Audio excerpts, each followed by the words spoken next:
اعوذ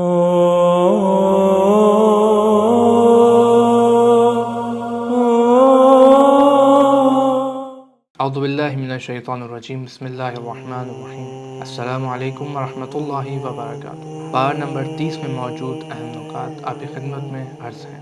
سورہ نازعات آیت نمبر 40 میں ارشاد فرمایا، اپنے ہوائے نفس اور دل کی غیر شرعی خواہشات کو کنٹرول کرو۔ سورہ النشر آیت نمبر 5 میں ارشاد ہے، آگاہ رہو کہ ہر مشکل و سختی کے بعد آسانی اور سکون ہے۔ سورہ ماؤن آیت نمبر 5 اور 6 میں ارشاد ہو رہا ہے، نماز کو کم اہمیت مت جانو اور عبادات انجام دینے میں ریاکاری نہ کرو۔ سورہ فجر آیت نمبر 17 اور 18 میں فرمایا، یتیموں سے محبت کرو اور ایک دوسرے کو فقیروں کا حصہ دینے میں تشفیق کرو۔ سورہ زلزال آیت نمبر 8 اور 7 میں فرمایا، جس نے ذرا برابر بھی نیکی اور برائی انجام دی ہوگی، قیامت کے دن وہ اس کا نتیجہ دیکھ لے گا۔ سورہ بینہ آیت نمبر 5 میں فرمایا، خدا کی حقیقی عبادت کرو، حق طلب بنو، نماز قائم کرو اور صدقہ دو، یہ تمہاری زندگی کا صحیح برنامہ ہے۔ سورہ مطففین آیت نمبر 2 اور 3 میں ارشاد ہو رہا ہے، اس طرح نہ بنو کہ جب لوگوں سے کوئی چیز لے لو تو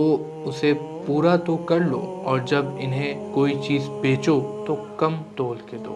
سورہ لیل آیت نمبر 8، 9 اور 10 میں ارشاد فرمایا، جس نے بخل کیا اور اللہ سے بے نیازی برتی اور خداوند متعال کے وعدے کو جھٹلایا، وہ زندگی میں مشکلات کا شکار ہوگا۔ سورہ عصر آیت نمبر 2 اور 3 میں ارشاد ہو رہا ہے، تم نے اپنی عمر کے سرمائے کو ضائع کر دیا، مگر یہ کہ ایمان لے آؤ، نیک عمل انجام دو اور ایک دوسرے کو حق کی طرفداری اور صبر کی تلقین